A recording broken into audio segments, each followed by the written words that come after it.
Hey gentlemen, this is Vince Miller. Thank you so much for joining me for this devotional. Today we're going to be in 1 Timothy chapter 1. I'm going to read part of verse 3 from last time and verse 4.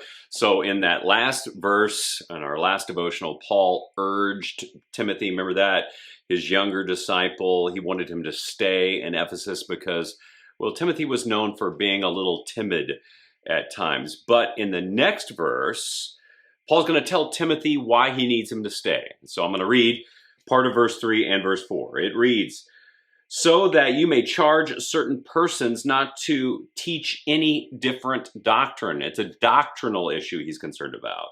"Nor to devote themselves to myths and endless genealogies which promote speculations, rather than stewardship from God that is by faith." Now, the metropolis, or maybe the metro city area, has always been the epicenter for sharing new ideas. This is why Paul preached in major cities across the Roman Empire. In fact, ancient Ephesus, where Timothy was at present, was one of those cities. Ephesus was a coastal city with roughly about 250 to 500,000 residents.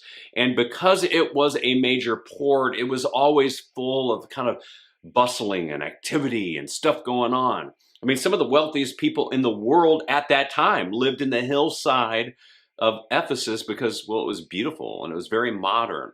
It had a modern water system, it had modern businesses, it had a large modern theater that held about 25,000 people, which still exists today.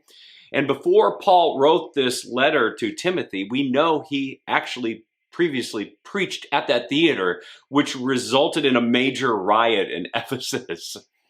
And one of the primary issues for Christians at Ephesus was the constant development of new ideologies. Because Ephesus was a port and a major thought center in the Roman Empire, new ideas were always on the rise. In fact, we know this because we've seen this happen in our time over the last couple of years. And their woke ideas threatened the gospel in their day just as much as they do in ours.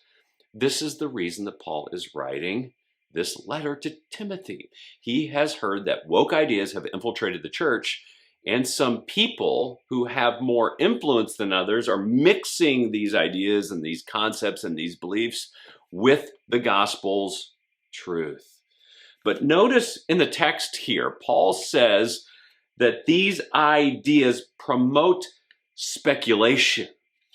And for me, this signals the reasons for all the issues at Ephesus. Paul is warning Timothy that he hears believers are embracing new ideas because they've speculated on them for too long.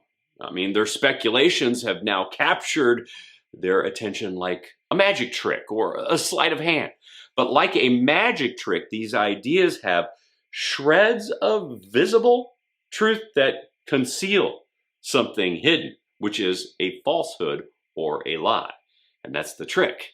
And by the time they figured out the trick or the lie, they have speculated now for too long. Thus, the idea has been embraced to the point that's being supported and taught to others. And I don't think we need to make a lot of contemporary connections here, but this is happening in our schools and our churches today. And by the time we actually figure it out, the ideology is seated too deep, and to return to the truth becomes challenging. And guess what? Paul wants Timothy to deal with this, to address these issues, woke speculation by believers in the church. And guys, this is why we need to be reading God's word. We cannot sit back and just accept what we're being taught by people any longer. We need to test everything. We need to read God's word, study it, and test all new ideologies against it. If we don't, we might drift and discover that we no longer follow God because we've been following man-made speculations with only shreds of truth. So, the next time you find you're speculating or your church is speculating, then right at that moment, stop speculating and start searching. Because truth is found by searching for the truth in the truth, not by speculating. about it. Guys, I hope this has blessed you in some way today, maybe with some speculation you're dealing with. And with that, if it has been, share it with somebody else, and I'll see you right back here again tomorrow.